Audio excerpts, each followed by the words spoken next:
참 예수님. 한 달 동안 잘 지내셨죠? 네, 오늘은 115쪽 제3주 치유의 은사에 대한 강의를 하겠습니다. 이 강의는 이번 달하고 다음 달 2번 해야 될 것 같습니다. 먼저 이 강의를 하는 목표 116쪽에 보면은 목표가 나와 있는데 치유 은사의 능력과 중요성, 치유의 여러 유형과 치유기도 방법에 대해서 배우고 이 은사를 받아 잘 사용합니다. 이게 목표입니다. 117쪽에 보면 용서의 기도가 있는데 이것은 영적 치유나 내적 치유에서 꼭 필요한 기도인데 로버트 드그란디스 신부, 이분은 미국에 있는 수도회 신부님인데 성령세신 열심히 하고 소책자들을 많이 내신 분이십니다.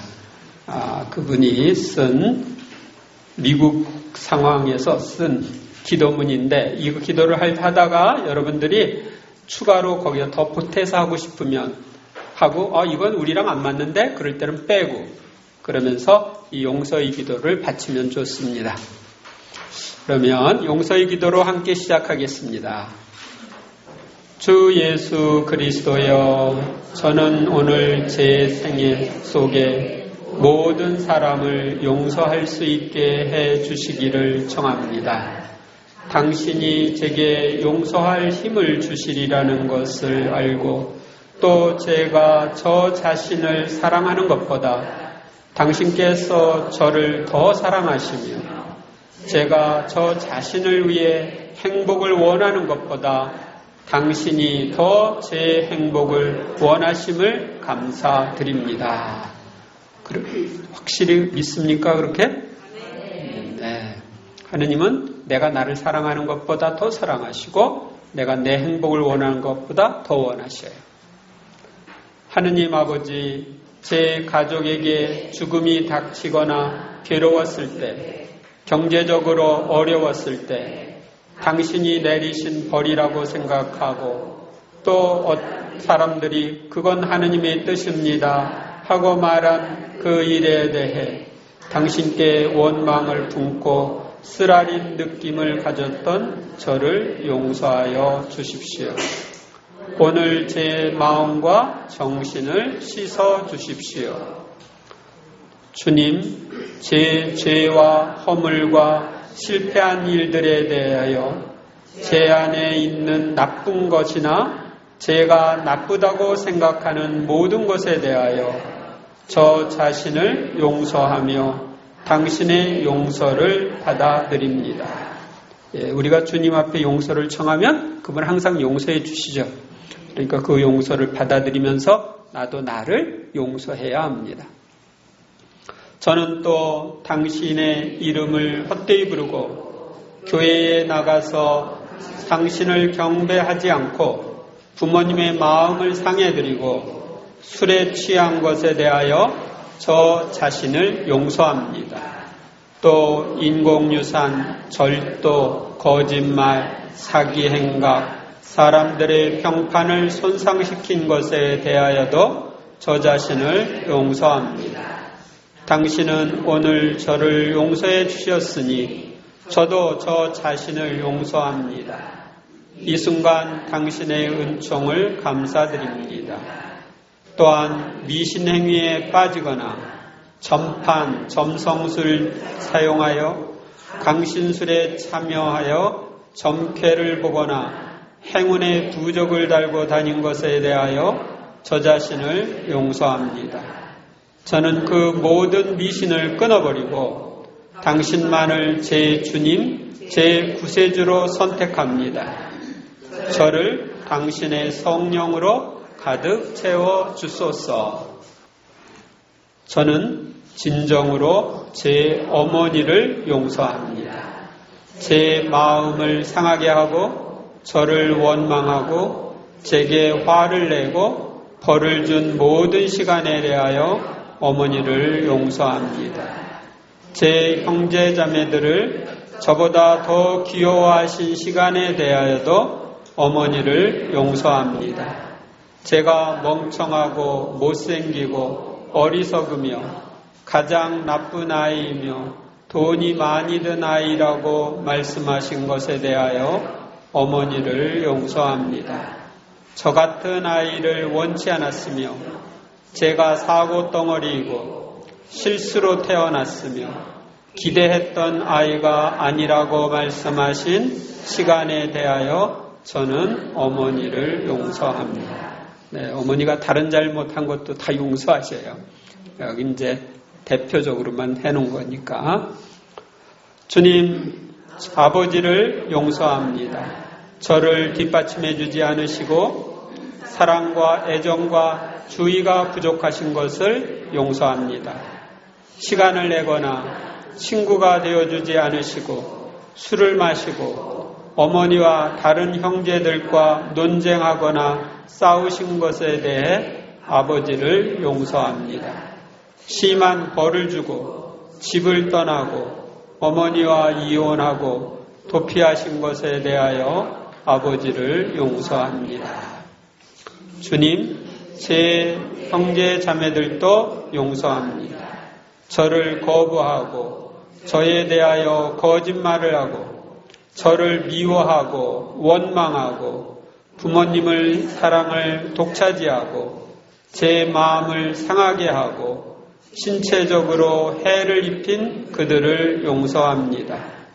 제게 너무 가혹하고 벌을 주거나 어떤 식으로든 제 삶을 불쾌하게 만든 일들에 대하여 그들을 용서합니다. 주님, 사랑과 애정, 마음씀과 뒷받침, 주의와 통교가 부족한 점에 대하여 제 배우자를 용서합니다. 결점과 실패와 약점, 제 마음을 상해주거나 어지럽게 한 모든 말과 행동에 대하여 제 배우자를 용서합니다. 예수님, 존경과 순종, 사랑과 주의, 뒷받침과 따스한 마음, 이해가 부족한 점에 대하여 제 아이들을 용서합니다. 나쁜 습관과 교회로부터 떨어져 나가고 저를 불안하게 하는 나쁜 행동들에 대하여도 제 아이들을 용서합니다. 하느님, 제 친척들, 시어머니, 시아버지, 장인, 장모, 며느리, 사위, 그 밖에 다른 친척들이 제 가족을 사랑 없이 대한 것을 용서합니다. 해를 입히거나 고통의 원인이 된 모든 말과 생각, 행동과 태만에 대해 그들을 용서합니다. 제 친척들, 할머니, 할아버지, 아주머니, 아저씨, 사촌들이 제 가족을 간섭하고 제 부모님을 소유하려 들고 부모님 사이를 갈라놓거나 혼란을 일으킨 것을 용서합니다. 예수님, 마음이 맞지 않고 제 삶을 비참하게 만드는 직장 동료를 용서합니다. 일을 저한테 떠넘기고 제 흉을 보며 저와 협력하려 들지 않고 제 직장을 가로채려는 그들을 용서합니다. 주님, 제 이웃들도 용서합니다. 시끄럽고 소유지를 지저분하게 만들고 제 집들을 돌아다니는 자기 개들을 묶어놓지 않고 쓰레기통을 들여놓지 않고 편견이 심하고 이웃과 충돌하는 그들을 용서합니다. 지금 저는 뒷받침과 긍정적인 자세가 부족하고 강론이 형편없고 옹졸하고 친절하지 못하고 저나 제 가족에게 필요한 영적 도움을 주지 못하는 본당 신부님, 본당 공동체, 또한 제 수도회를 용서하며 오래전이라도 저나 제 가족에게 괴로움을 준 어떤 상처라도 오늘 다 용서합니다. 제가 준 거 있으면 다 용서하세요.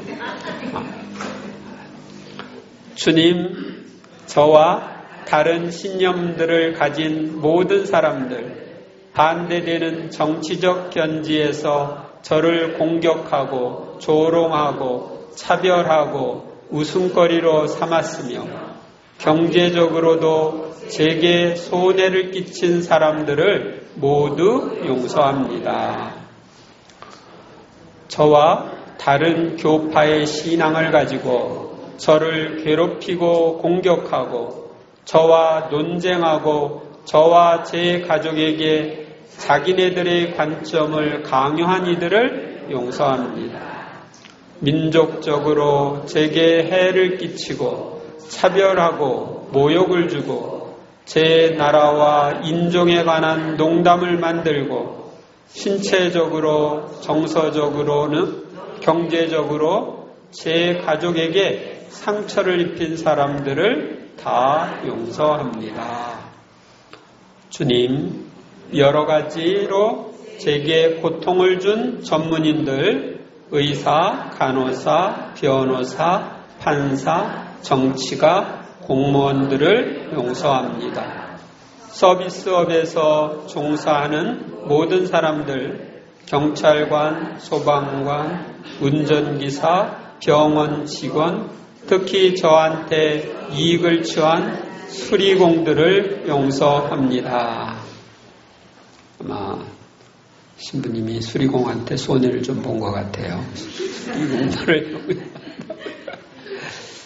주님, 정당한 임금을 지불하지 않고 제 일을 제대로 평가해 주지 않으며 저를 불친절하고 부당하게 대하며 화를 내고 친근감이 없으며 승진을 시켜주지 않고 제 일에 대해 인사말조차 하지 않는 고용주를 용서합니다.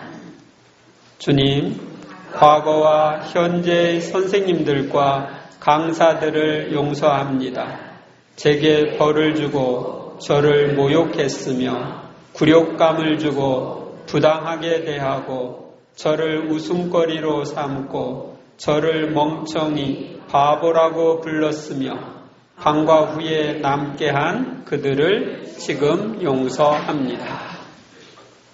주님, 제 기운을 꺾고 저와 관계를 끊고 저를 밀어주지 않고 도움이 필요할 때 도와주지 않았으며 돈을 꾸어간 뒤 돌려주지 않고 제 흉을 본 친구들을 용서합니다.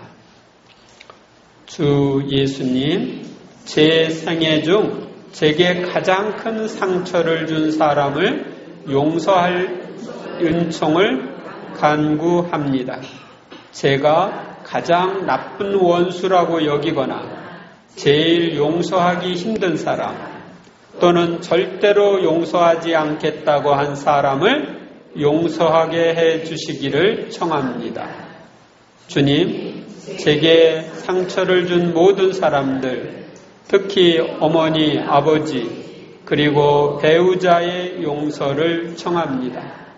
특히 이 세 사람에게 준 가장 큰 고통에 대해 진심으로 뉘우칩니다. 어머니, 아버지, 배우자. 예수님, 용서하지 못하는 악에서 풀려나온 것을 감사드립니다. 성령께서 빛으로 가득 채우셔서 제 마음의 어두운 곳을 환히 밝혀주소서. 아멘. 네, 이 기도를 바치면서 자기에게 해당되는 것, 또 기도 바치다가 떠오르는 것 있으면은 추가해서 용서의 기도를 여러분들이 바치면 좋겠습니다. 아셨습니까? 그러면 이제 126쪽 제3주 치유 은사 처음 나오는 성경 말씀 고린토전서 12장 9절 함께 읽겠습니다. 어떤 이에게는 그 한 성령 안에서 병을 고치는 은사가 주어집니다. 하느님께서는 당신 성령을 통하여 어떤 사람에게 치유 은사를 주시고 당신이 원하시는 때에 그를 치유의 도구로 쓰시는 경우가 있습니다. 치유 은사 안에는 구마 은사도 포함되지만 구마 은사는 다음번에 별도로 다루기로 하고 여기서는 영적, 내적, 육체적 치유 전반에 관한 문제만을 다루기로 하겠습니다. 먼저 제1일 병과 치유의 의미 집에서 30장 15절 건강한 삶은 어떤 금보다 좋고 굳건한 영은 헤아릴 수 없는 재물보다 좋다. 그렇습니까? 네. 돈이 아무리 많아도 건강하지 못하면 소용이 없죠. 지금 이건희 회장한테 내가 1조만 주면은 지금 펄펄 날르게 해주겠다. 그러면 줄까 안 줄까? 지금 식물인간처럼 있는데, 그러니까 돈보다 더 중요한 게 건강입니다. 문제 풀어오셨어요? 네, 1번 문제. 예수님은 안식일에 병을 고쳐준 여자가 몇 해 동안 누가 묶어 놓았다고 하셨습니까? 네, 18회 동안 사탄이 묶어 놓았다고 그랬죠?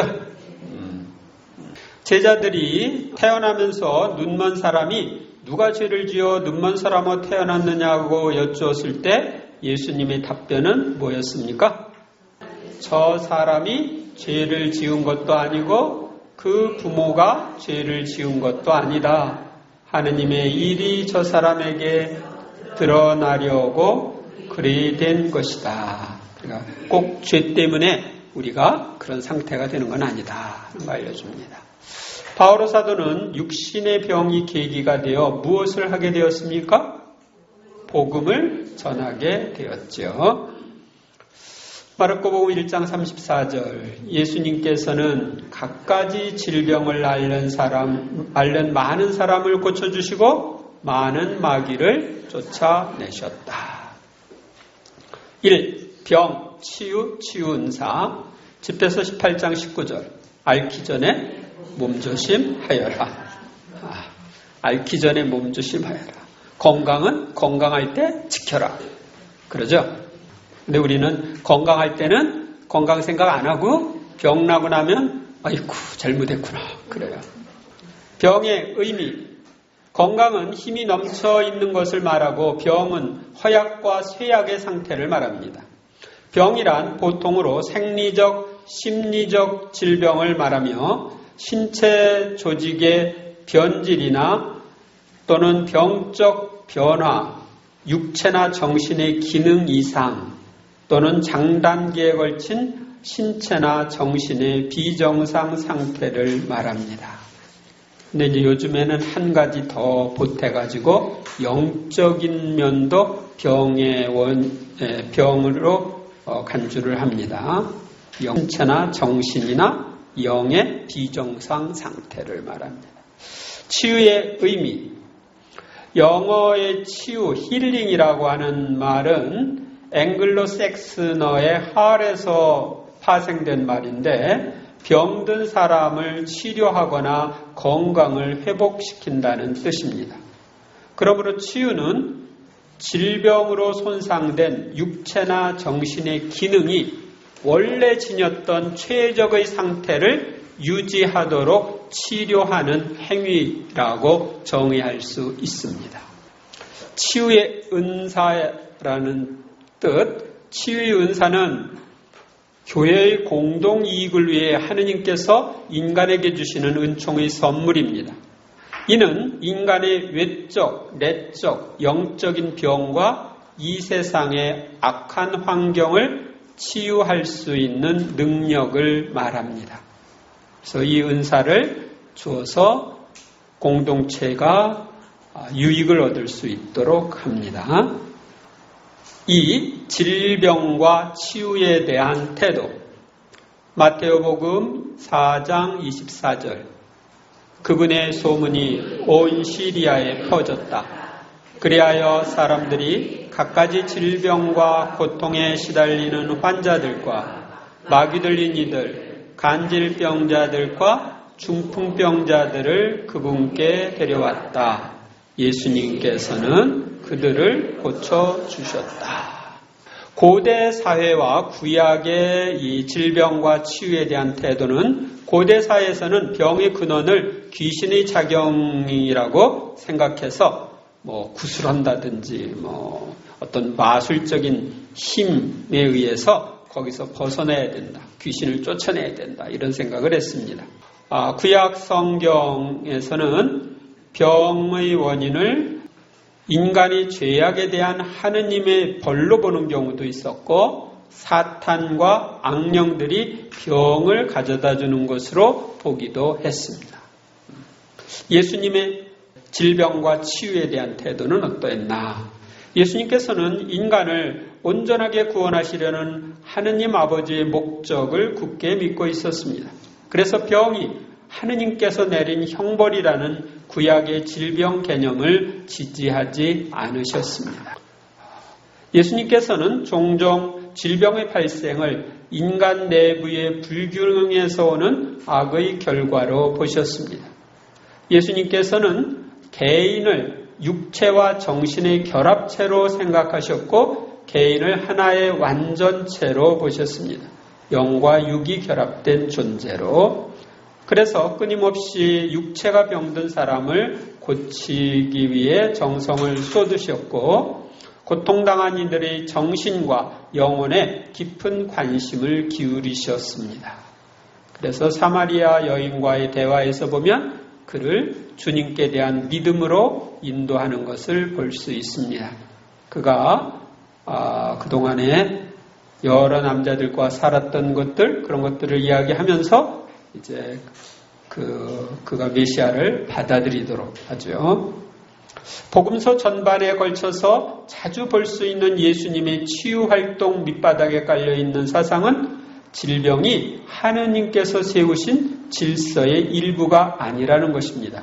하느님께서 세운 질서라면 그냥 놔둬야죠. 질서가 아니니까 거기서부터 벗어나게 해줘야 되는 거예요. 예수님께서는 질병의 원인을 개인과 환경 사이에 부조화에서 온다는 것을 알으셨습니다. 그러니까 여러분들이 개인과 환경 사이 부조화, 어떤 스트레스, 긴장 이런 것에서 문제가 올 수가 있죠. 막 과로 하는 환경 이런 데서도 문제가 올 수 있는 걸 알죠. 예수님도 그걸 다 아셨죠. 어느 경우에는 질병의 발생을 사탄의 영향으로 보셨습니다. 그래서 누가복음 13장에 보면은 그 흥국은 여자 치유가 나오는데 거기에 예수님이 누가복음 13장 16절에서 이렇게 말씀합니다. 아브라함의 딸인 이 여자를 사탄이 무려 18개 동안이나 묶어 놓았는데 안식이라고 그 속박에서 풀어줘야 하지 않겠느냐. 안식일일지라도 그 속박에서 풀어줘야 하지 않겠느냐. 그래서 사탄이 때로는 우리를 속박해서 병이 온다 하는 것을 알려줍니다. 또 특수한 질병 뒤에 죄가 있다는 것을 아셨습니다. 그래서 중풍병자를 치유할 때는 먼저 내 죄는 용서를 받았다 하고 난 다음에 치유를 하죠. 그러니까 죄의 용서와 치유가 같이 가는 모습을 볼 수가 있습니다. 교회 질병과 치유에 관한 교회의 태도. 교회는 인간의 영혼과 육신을 치유해 주신 예수님의 모범을 따라서 병자들에게 관심을 가졌고 병자들을 돌보는 것은 예수님의 일을 계속하는 것으로 여겼습니다. 가장 작은 이들 가운데 한 사람에게 해준 것이 곧 나에게 해준 것이다 하신 예수님의 말씀에 따라 많은 수도회는 병원 사업을 했습니다. 그래서 병자들을 돌보는 것이 수도회의 중요한 사업이 되었습니다. 또 이 병원 사업만 전문으로 하는 천주의 성요한 수도회 같은 수도회도 있습니다. 교회에서는 질병의 치유를 위해서 병자 성사를 베풀고 기도와 동시에 약 약 복용과 수술 같은 의학적인 방법을 사용하였습니다. 근세와 현대의학의 태도. 근세에 와서는 의학이 발달하면서 병의 원인을 주로 물리적인 면에서 찾고자 했으며 치유도 물리적인 면에 치중하였습니다. 그러나 현대에 와서는 심리학의 발달로 병의 원인이 물리적인 면보다 정신적인 면에 더 많이 있음을 발견하게 되었고 정신적인 면의 치유가 중요함을 더욱 깨달아가고 있습니다. 똑같은 병으로 똑같은 약을 줬는데 어떤 사람은 상태가 좋아지고 어떤 사람은 안 좋아지는 거예요. 왜 그런가? 보니까 심리 상태에 있는 거예요. 그 어떤 사람은 그 약을 먹을 때 치유될 것이라고 믿고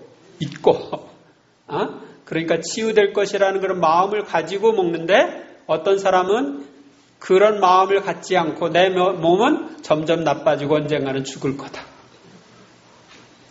그러니까 잘 안 낫는 거죠. 그러니까 몸과 마음이 서로 연결되어 있기 때문에 서로 영향을 주고 받습니다.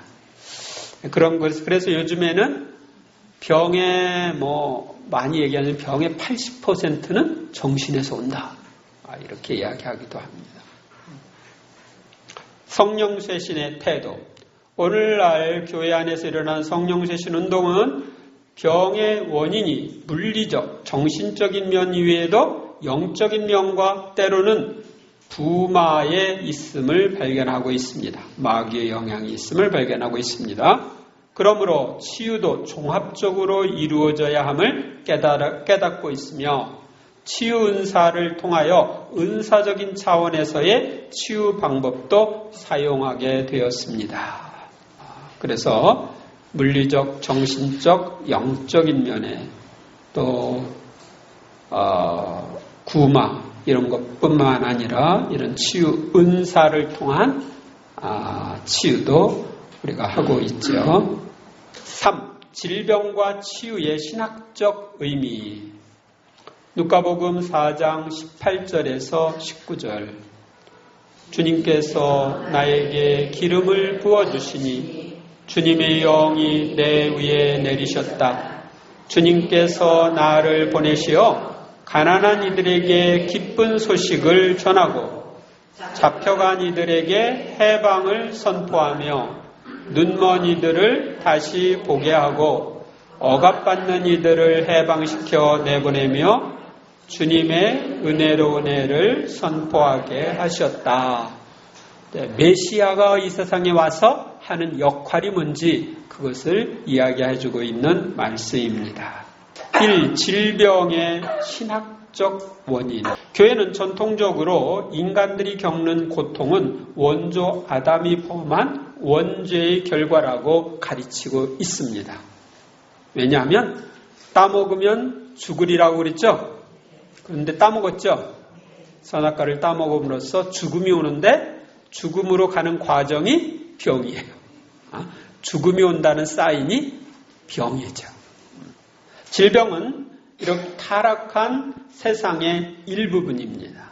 그래서 우리는 질병을 볼 때 원수가 그렇게 하였구나라는 것을 깨달을 수 있습니다. 이는 사도 바오로가 자신의 몸에 지녔던 병, 즉 가시로 찌르는 것 같은 병에 대하여 말할 때도 하느님이 축복이라고 하지 않고 사탄의 하수인이라고 말한 것을 보아서도 잘 알 수 있습니다. 그러니까 사탄은 우리 몸에 작용해서 질병을 일으킬 수 있습니다. 그리고 천사는 우리 몸에 작용해서 치유를 가져올 수 있습니다. 치유의 신학적 의미. 질병 그 자체는 결코 선이 아니며 더더욱 하느님의 축복이 될 수도 없습니다. 병이 어떤 의미를 띌 수 있다 하더라도 그것은 일종의 악임에 틀림이 없습니다. 더욱이 고통은 악에서 오는 것인데 고통을 야기시키는 질병은 확실히 악에 속합니다. 그렇기 때문에 악의 권세를 멸하러 이 세상에 오신 예수님께서 생전에 질병의 치유를 위해 애를 쓰신 것입니다. 그리스도께서 이 지상에 오신 목적은 바로 하느님과 인간과의 관계를 회복시켜주는 것이었고 이와 같은 사명은 복음에 구체적으로 나타납니다. 누가복음 4장 18절 이하에 있는 예수님의 말씀을 잘 살펴보면 예수님의 사명은 치유와 복음 선포이며 예수님께서는 자신의 치유 행위와 복음 선포의 행위를 통해 지금 그리고 여기에 구원되는 인간의 모습을 보여주십니다.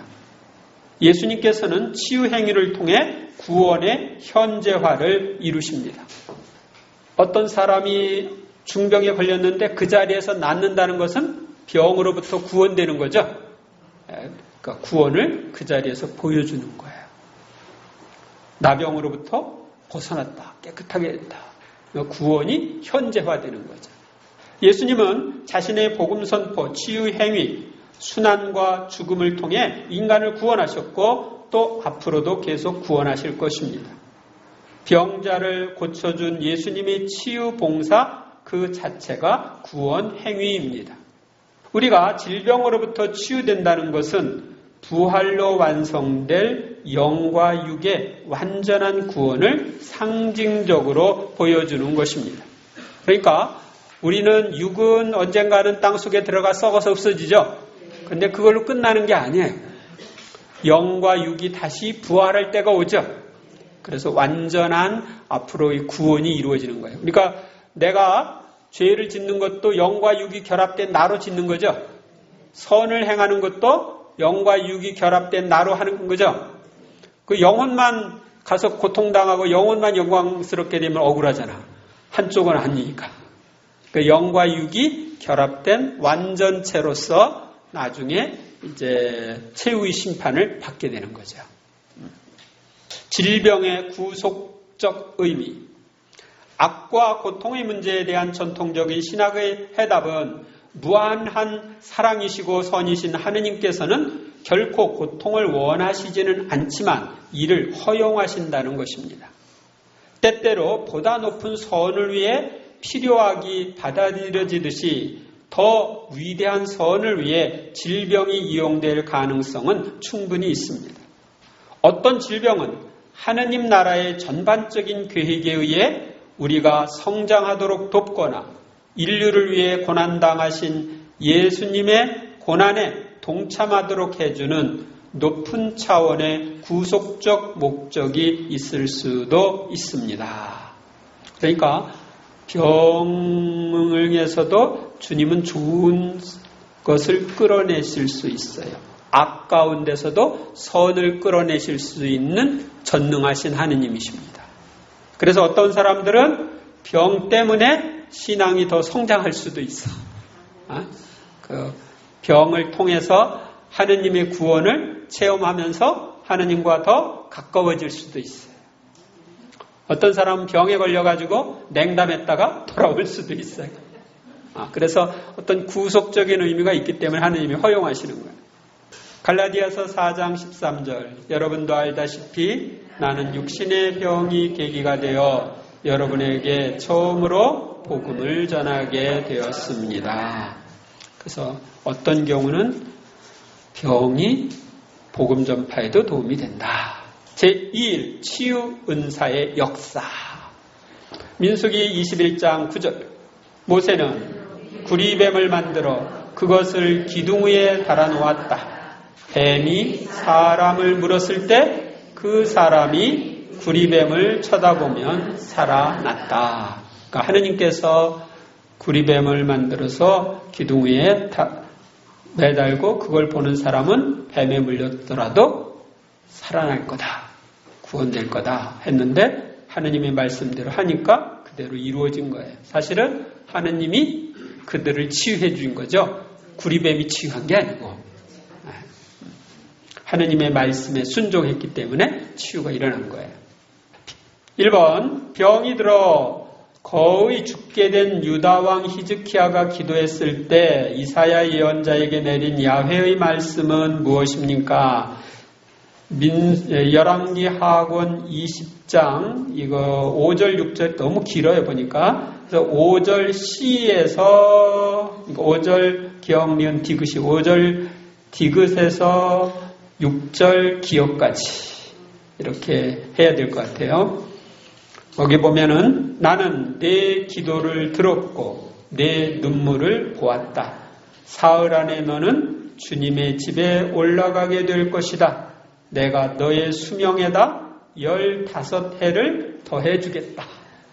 15년 더 살게 해주겠다. 아시겠습니까? 기도에 대한 응답입니다. 예수님께서는 많은 군중이 다리 저는 이들과 눈먼 이들, 다른 불구자들과 말 못하는 이들, 그리고 또 다른 많은 이들을 데려다 예수님의 발치에 놓았을 때 그들을 어떻게 해 주셨습니까? 네, 마태오복음 15장 30절 31절에 보면 고쳐 주셨다 이렇게 되어 있죠.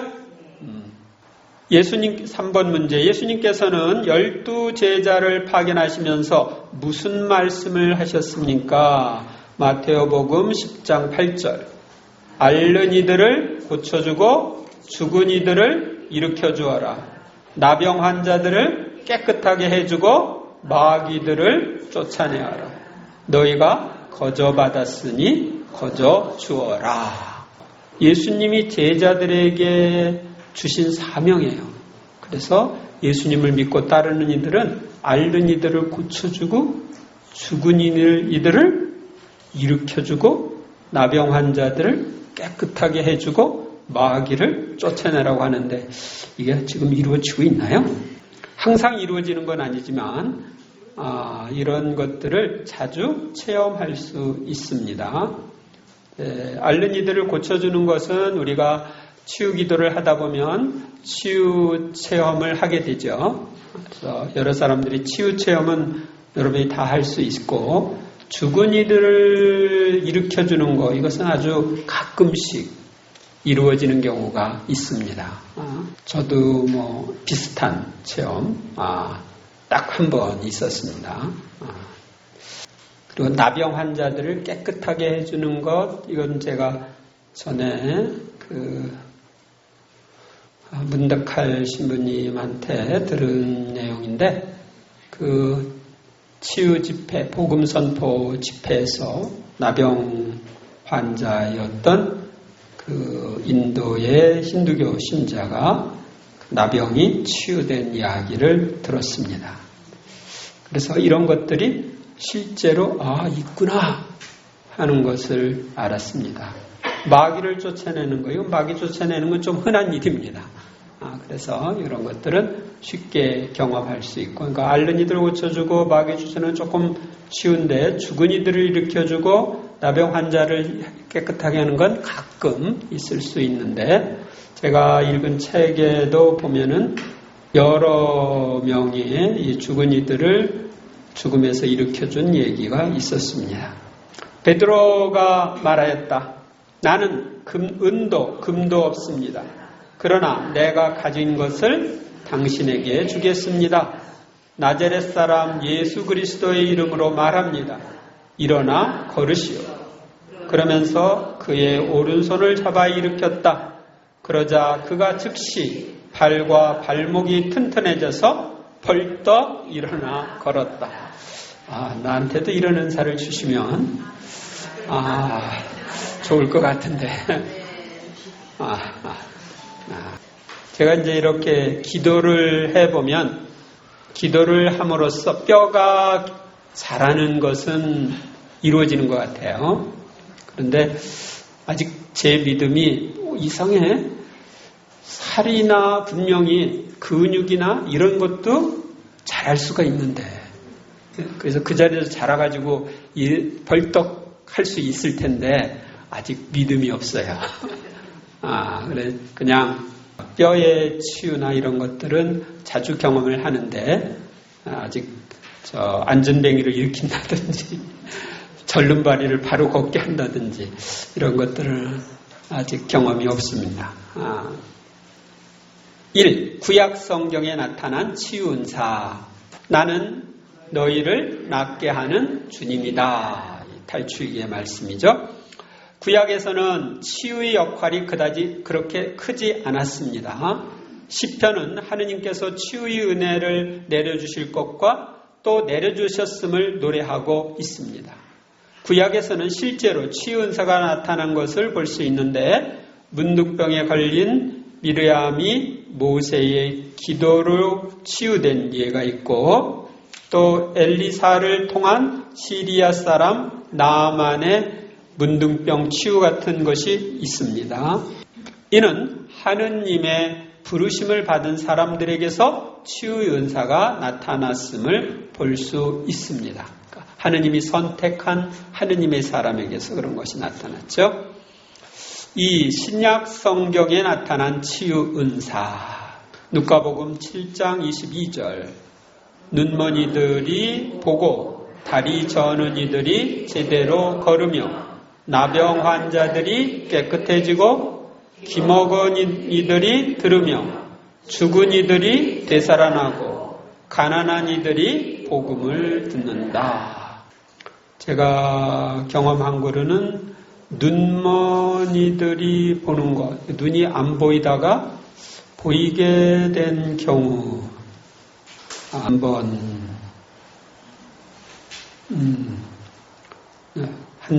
그 경험이 있고, 귀먹은이, 그러니까 귀가 고막이 찢어져서 안 들리는 사람이 다시 듣게 된 경우 한 번 있었습니다. 근데 다리 저는 이들이 제대로 걸으면 아직 없었어요. 하느님은 어떤 경우에는 이 사람을, 어떤 경우는 저 사람을 도구로 쓰셔서 당신의 일을 하십니다. 신약에 보고된 기적들은 두 가지 주요 기간을 중심으로 집중되어 있습니다. 제1구는 예수님의 공생활 기간 중에 발생한 것이고 제2구는 오순절 이후 교회 성장의 첫 단계에서 일어난 것입니다. 예수님의 치유 은사, 신약 성경에 나타난 예수님의 치유 은사는 크게 두 가지로 나눌 수 있습니다. 하나는 예수님께서 개인을 치유하신 사례이고 다른 하나는 집단이나 무리를 치유하신 사례입니다. 먼저 개인을 치유하신 사례를 보면 거의 죽게 된 고관의 아들을 치유하신 것을 비롯하여 귀신 들린 사람이나 중풍병자, 소경, 귀머거리 등을 포함해서 모두 26번 나옵니다. 또 집단이나 무리를 치유하신 사례에 대해서도 13번 나옵니다. 이 밖에도 신약 성경은 치유의 권능을 가진 예수님에 대해서 4번 언급하고 있습니다. 제자들의 치유 은사, 복음서에는 먼저 사도들이, 그 다음으로는 72명의 제자들이 예수님께로부터 파견되어 치유 은사가 그들에게 주어져 가지고 그들이 이 치유 은사를 사용하는 모습을 볼 수 있습니다. 복음서에는 제자들이 직접적으로 치유 은사를 사용하는 모습이 별로 없지만 이제 사도행전에 보면 이 제자들이 치유 은사를 직접적으로 사용하는 경우가 많이 나옵니다. 성경에 나타난 질병 치유의 예를 보면 오늘날 의술로도 쉽게 고칠 수 없는 병이 대부분입니다. 3. 교회 역사 속에 나타난 치유 은사. 사도행전 9장 34절. 에네아스, 예수 그리스도께서 당신을 고쳐주십니다. 일어나 침상을 정돈하십시오. 그러자 에네아스가 일어났다. 이건 이제 에네아스는 누구냐면 중풍병자였어요. 근데 베드로가 그를 위해서 기도하고 에네아스한테 이제 일어나서 침상을 정돈하라고 이야기합니다. 그런데 그렇게 됩니다. 초대교회 시대에는 사도들과 보조자들과 신자들이 치유 은사와 여러 가지 은사를 받아 빈번하게 사용했습니다. 그런데 이러한 은사들은 초대교회 때만 한정되었는가, 그 후에도 계속 나타났는가 하는 문제가 있습니다. 계속 나타난 치유 은사, 일부 학자들은 더 극적인 은사들은 특별히 사도시대에만 한정되어 있었고 그 후 그 목적이 완성된 후에는 점차로 사라지게 되었다고 보았습니다. 그러나 치유의 은사가 2세기 말부터 감소되기는 했지만 강력한 신앙을 가진 이들 안에서는 여전히 뚜렷하게 드러났습니다. 위대한 성인 성녀들의 행적이 기록된 문헌들에는 예언의 은사, 기적의 은사, 특히 치유의 은사 이야기가 많이 나오고 있습니다. 5세기에 성 아우구스티노는 초기에 쓴 글에서 이제 기적의 시대가 지나갔다는 말을 쓴 적이 있지만 히포의 주교로 몇 년을 지낸 후에는 자신의 초기 견해를 취소했습니다. 그리고 그는 자신의 교구에서만 2년 동안 70건의 공인된 기적의 사례를 적으면서 여기에 공적으로 기록되지 않았어도 기적임에 틀림없는 사례들이 얼마든지 있다고 증언했습니다. 그래서 기적의 시대는 초대교회로 끝난 게 아니다. 교회 안에서 계속된다 하는 것을 이야기했습니다. 그 다음에 교회의 전통, 우리 가톨릭 교회의 전통에도 기도에 대한 응답으로 하느님이 치유의 기적을 베풀 수 있고 때때로 베푸신다고 믿고 있습니다. 그래서 성인들의 유해와 유품이 있는 곳이나 성모님이 발현하신 곳, 예루살렘 성지 등을 찾아가 기도하는 전통이 전해오고 있습니다. 그리고 살아있을 때에 기적을 많이 행했던 사람이라도 성인 품에 오르려면 죽은 후에 그의 전구로 기적이 일어나야 한다고 가르치고 있습니다. 그래서 기적이 일어나야 성인 품에 오를 수가 있어요. 아셨어요? 그러니까 순교하지 않은 사람들은 기적이 일어나야 복자 품에 오를 수 있고요. 순교한 사람들은 기적이 없어도 복자 품까지는 오릅니다. 그런데 성인 품에 오르려면은 기적이 필요합니다. 그러니까 죽은 다음에라도 기적을 했다. 그것은 그 사람이 확실히 천국에 가 있고 하느님이 그를 통해서 일하셨다 하는 것을 보여주는 거죠.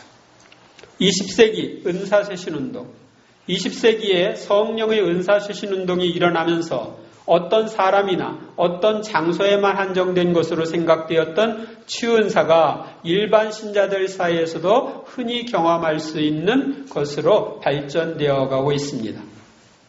따라서 앞으로는 이제 초대교회처럼 더 놀라운 은사가 풍성하게 드러날 것을 기대할 수 있습니다.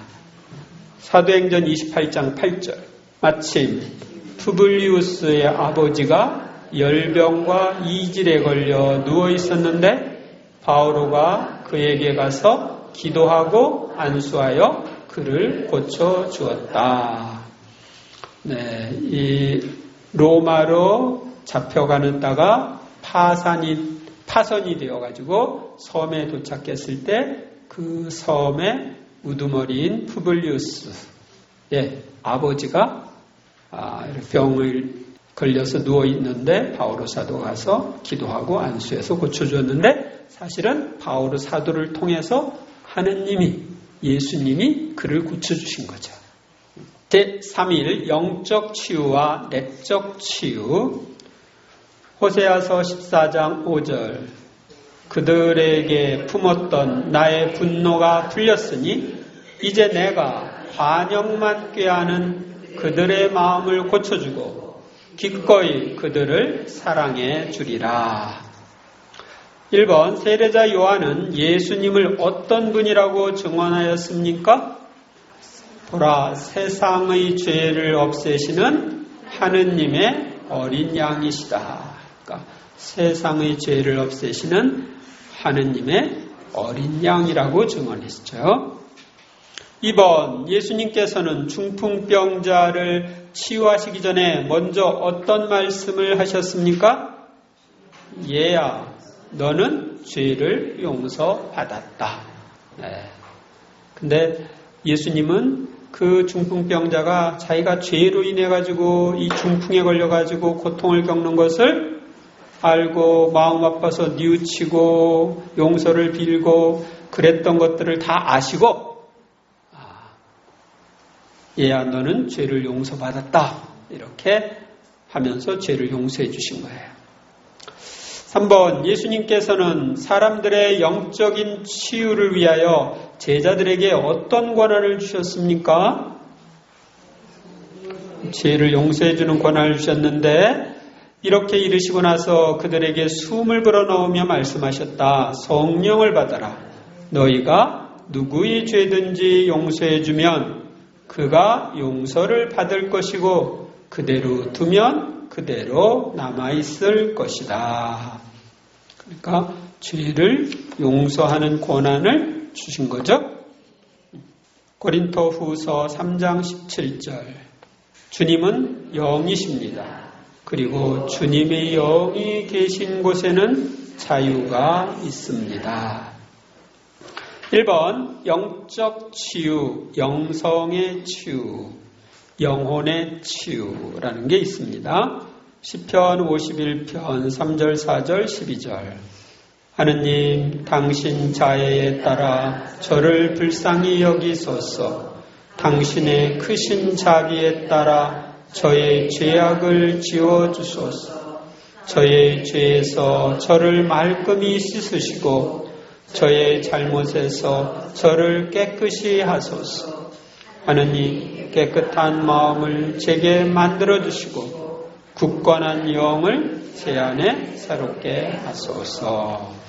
먼저 영적 치유란 뭐냐?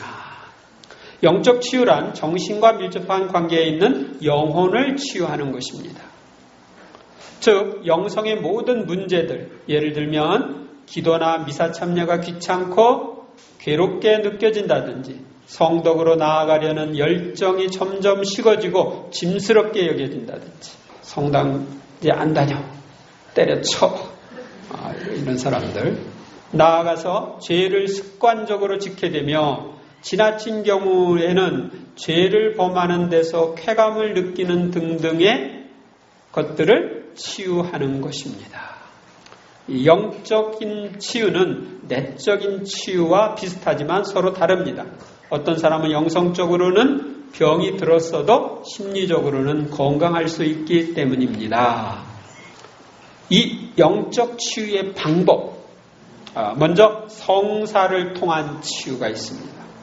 고해성사, 병자성사, 성체성사는 영신적 치유의 공적 회로입니다. 천주교의 공적 가르침은 사제는 영혼의 의사이며 영적으로 상처난 곳을 치유해주는 영성의 의사라고 말합니다. 화의 성사인 고해 성사는 영적 치유를 위하여 예수님께서 세우신 권위 있는 성사입니다. 고해 성사 때 사제나 고해 성사를 받는 사람은 성사를 죄사함의 원천으로만 생각할 것이 아니라 성령을 통하여 베푸시는 영적인 치유에 대한 신뢰심도 가져야 합니다. 이 사제와 참회자의 기도를 통한 치유. 사제가 참회자의 영적 치유를 위하여 기도하려면 고해 성사 때 그의 영성적, 심리적 죄의 원인을 찾고 영성의 성장을 방해하는 요인을 알아내려고 해야 합니다. 그리고 사제경을 해준 다음 믿음으로 치유와 구마 또는 영혼의 건강을 위한 기도를 해주면 좋습니다. 그러니까 이제 이런 건 이제 개인 면담식으로 한 사람 앞에 한 1시간 정도 고해성사를 받으면 가능합니다. 참회자도 성사를 받은 후 하느님께 영적인 치유를 해주시도록 기도하는 것이 좋습니다. 신부님한테 못 받았어. 그러면 참회자가 기도를 하세요. 고해성사를 통하여 죄의 사함을 받았고 영적 치유가 시작되었으므로 그 치유를 완성시켜 주시도록 하느님께 청하는 것입니다. 그래서 고해성사 후에는 성당에 머물러서 또는 성체 앞에 머물러서 기도하시면 좋습니다. 그 다음 상담과 기도를 통한 치유. 자신을 잘 알고 있는 분 중에서 영성적으로 성숙한 분과 면담을 하면서 자신의 영성 문제를 말하고 영적 치유를 위한 기도를 받으면 효과적입니다. 그러니까 영적 치유의 은사를 받은 사람들이 있습니다. 제가 얼마 전에 들은 이야기인데 어떤 분이 어떤 신부님이랑 고해성사를 이렇게 받고 나서 이런 영적 치유를 체험한 이야기를 했습니다. 전에는 고해성사를 받아도 그냥 그게 그런 것 같았는데 그때는 죄가 완전히 깨끗이 없어지고 거기에서부터 벗어난 그런 강한 체험을 했다. 제가 작년에 그 전인적 치유 피정 아론이 집에서 했을 때 거기 참석했던 사람인데 저한테 그런 이야기를 했습니다. 그래서 다른 데서 체험하지 못했던 그런 영적 치유를 체험했다고 얘기했습니다. 영적 치유의 결과는 죄를 용서받았음을 체험하고 죄책감으로부터 해방되어 가벼움을 느끼게 됩니다. 또한 습관적인 죄에서 벗어나고 영성생활의 무미건조함과 권태로부터 해방됩니다. 영적인 치유 기도로 영적인 치유뿐만 아니라 심리적인 면도 평화를 누릴 수 있고 자주 내적인 치유까지도 받습니다. 마음의 상처나 이런 것도 치유받을 수가 있어요. 영적 치유를 받은 후에는 규칙적이고 건전한 기도 생활과 성사 생활이 바탕이 되어 성경의 말씀을 중심으로 생활하도록 이끌어주는 것이 좋습니다. 다른 사람한테 해줄 때는 그렇게 하는 거 여러분들도 그렇게 살아야 되죠. 그러나 처음부터 과중한 부담을 줘서는 안 되고 그 사람의 영적인 상태와 환경에 맞게 영적 생활을 하도록 점차적으로 이끌어주는 것이 바람직합니다. 성경을 매일 읽는다든지 그 사람에게 필요한 이 책이 필요하겠구나 그러면 그 책을 읽도록 이렇게 권해주면 좋아요. 이 사람은 미사에 좀 맞들여야 되겠다. 그러면 미사에 관계되는 거룩한 미사나 최상의 법회나 이런 책을 이제 보게 해줄 수도 있다. 이 사람은 기도에 맞들여야 되겠다. 그러면 기도에 관계되는 책을 보게 할 수도 있고. 그렇죠? 이 사람은 하느님 말씀에 맞들어야 되겠다. 그러면 성경을 읽고 묵상하도록 도와주고 이렇게 할 수 있습니다.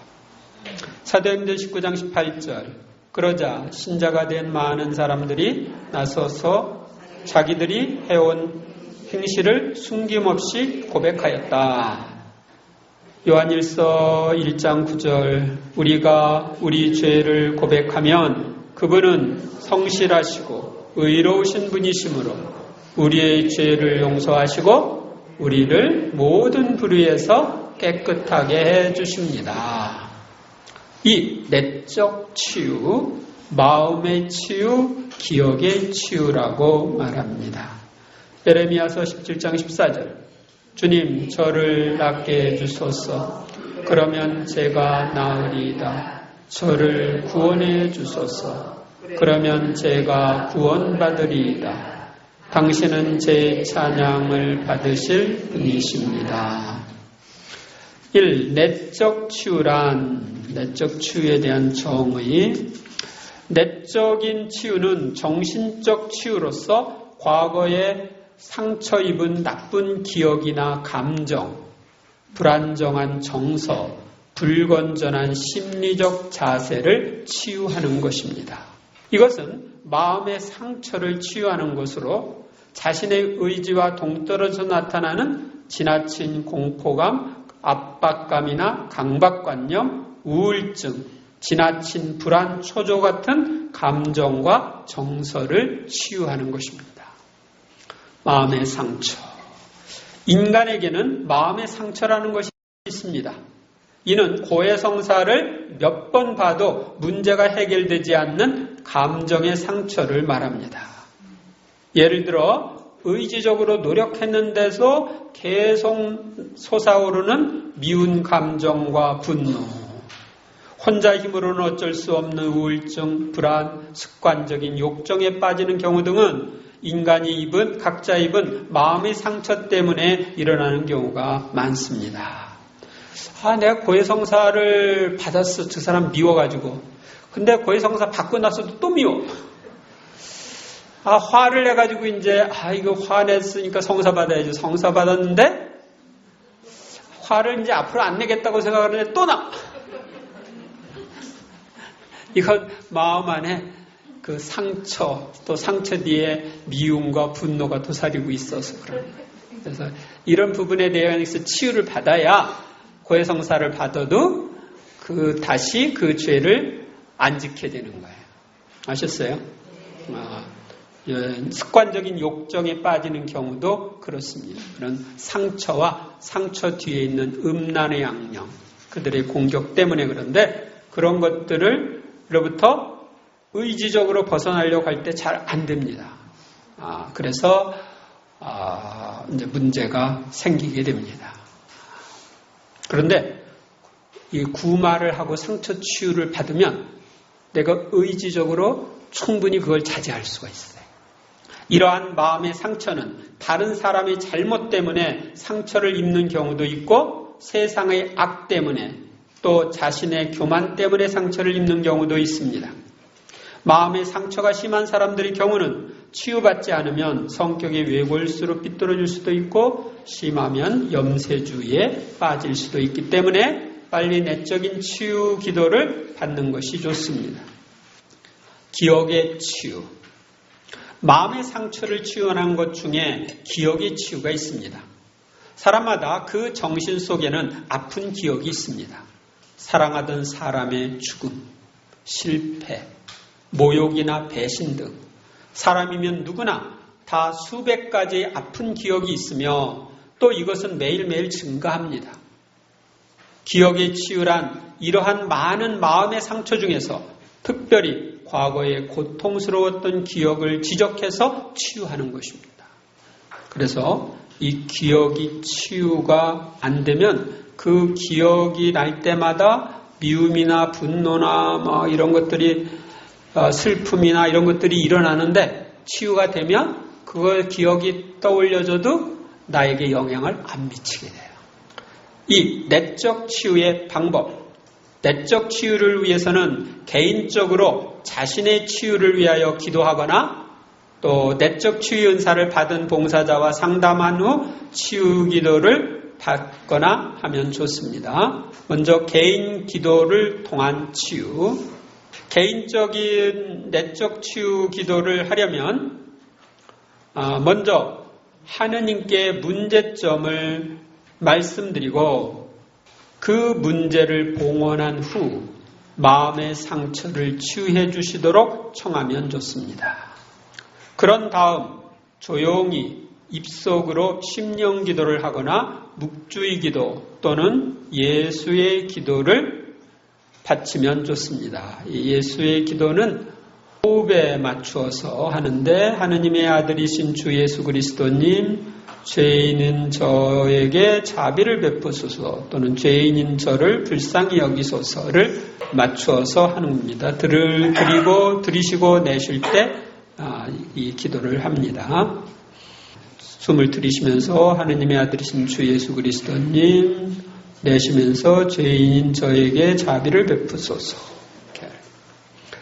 이때 과거의 상황으로 돌아가서 그 상황 안에 현존하셨던 예수님을 상상하면서 연상 기도를 통하여 예수님께 치유를 부탁드릴 수 있습니다. 그리고 자신에게 상처를 준 상대방을 하느님의 눈으로 바라보면서 그를 용서하고 축복하며 그가 받은 상처도 치유해 주시도록 청하면 좋습니다.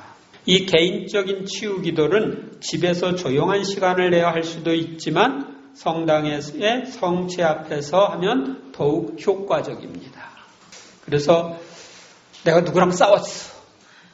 그냥 치고받고 한번 했어. 그런데 그때 치고받고 했을 때 거기 예수님이 계셨을까 안 계셨을까? 근데 예수님은 과거, 현재, 미래가 없으신 분이죠. 그래서 나에게는 과거였던 것을 지금 현재화 하실 수 있어요. 그래서 그 사건을 현재화해서 그때 계셨던 예수님께 그때 서로 주고받은 상처 치유를 청하고 예수님의 중재로 싸운 그 사람과 화해하고 또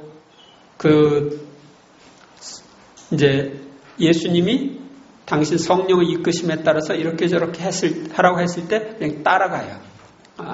그러면 창조적으로 이런 그 치유가 일어납니다.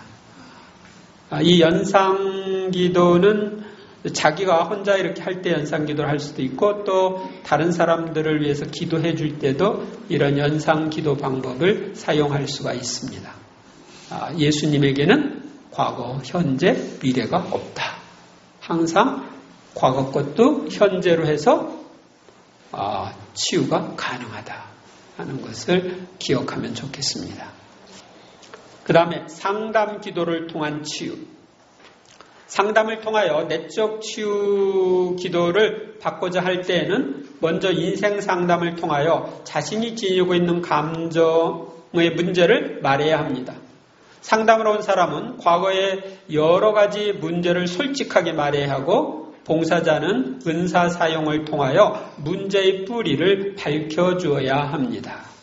기억의 치유를 위한 기도를 하려면 봉사자는 먼저 속으로 구마 명령을 하거나 상대방이 이해할 수 있는 경우에는 부드러운 어조로 구마 명령을 하는 것이 좋습니다.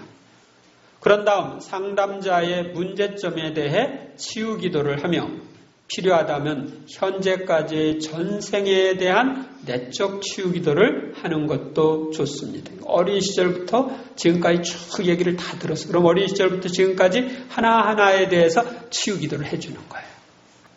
이때는 앞에 개인적인 내적 치유에서 말한 방법을 사용할 수도 있습니다. 상처받은 기억, 심리적인 문제는 죄와 밀접한 관계가 있으므로 예수님께서 이 상처받은 기억을 치유해 주실 것이라는 신뢰심을 가지고 기도하는 것이 좋습니다. 그러니까 연상기도 방법을 통해서도 할 수가 있습니다.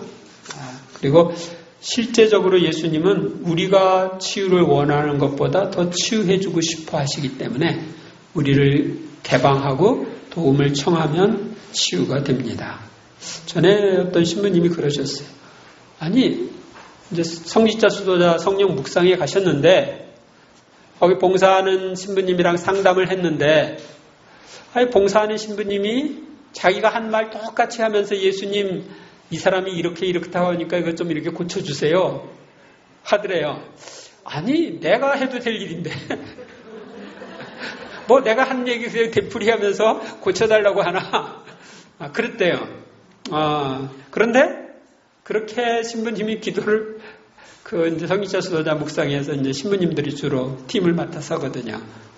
그렇게 기도를 하고 나서 이제 집에 와서 이제 변화를 체험하는 거예요. 그때 그렇게 기도를 해줬는데 그게 이루어지는 걸 보는 거죠. 그래서 은사적으로 성령의 도구가 되어서 이렇게 기도를 해줄 때 똑같이 말을 했더라도 그것이 실제적으로 이루어지는 거예요. 상담 기도 후의 처방, 그리고 기도를 해준 후에도 앞으로 해야 할 일과 하느님의 치유를 잘 받을 수 있는 방법을 의논하는 것이 좋습니다. 봉사자는 치유 기도를 받은 사람이 집에서도 계속적으로 기도할 수 있도록 특정한 기도문이나 기도 방법을 알려줄 수 있습니다. 여러분들이 알고 있는 희망기도 그런 방법 있죠? 희망 묵주를 활용해서 하는 희망기도로 계속 이 부분을 이렇게 기도해라 이렇게 알려줄 수도 있어요. 또 어떤 성소구조를 암송하거나 어떤 성가를 부르도록 권하거나 새로운 생활을 위한 처신 같은 구체적 처방을 주는 것도 좋습니다. 심리적인 치유는 쉽게 치유되기도 하지만 때로는 시간이 오래 걸리고 계속적인 협력이 필요한 경우도 있습니다. 그러니까 어떤 경우는 양파 껍데기처럼 한꺼풀 벗겼는데 그 다음에 또 있어. 또 벗기고 또 벗기고 이렇게 해야 되는 경우도 있습니다. 내적 치유의 결과. 내적 치유의 결과는 어느 때보다도 자신에 대하여 만족할 줄 알고 감정의 무질서가 일으키는 신체적인 장애, 위경련, 두통, 신경과민, 불면증 등을 제거해 줍니다. 또한 가정이나 직장에서 더 좋은 인간관계를 만들어 줍니다. 상처가 치유되었기 때문에 그 상처 입혀준 사람과 관계가 좋아지는 거예요. 그리고 성령의 열매가 쉽게 맺어질 수 있는 바탕이 이루어집니다. 우리의 감정이나 정서의 불균형을 초래하는 기억들을 계속 치유함으로써 우리는 건전한 정신으로 더 풍성한 성령의 열매를 맺으며 살 수 있습니다. 그래서 행복하게 살 수가 있어요. 거기 성령의 열매에 대한 성경 구절 있죠? 갈라디아서 5장 22절에서 23절. 성령의 열매는 사랑, 기쁨, 평화, 인내, 호의, 선의, 성실, 온유, 절제입니다. 이러한 것들을 막는 법은 없습니다. 네, 그래서 여러분들이 영적 치유, 내적 치유를 받으면서 살면은 치유를 통해서 성령의 열매가 여러분 안에 풍성히 맺어질 것입니다. 그래서 행복한 생활을 할 수가 있습니다. 그래서 이제 여러분들이 다음 달에 올 때까지는 이 영적 치유와 내적 치유에 대해서 좀 묵상을 해보시고 치유를 좀 받으셨으면 좋겠어요. 제가 전인적 치유 피정에서는 이 강의를 좀 길게 하지만 여기서 그냥 짧게 이렇게 말씀드렸는데 특히 그 내적 치유를 위해서 기도하고 오시면 좋겠습니다. 영광이 성부와 성자와 성령께 성부와 성자와 성령의 이름으로 아멘.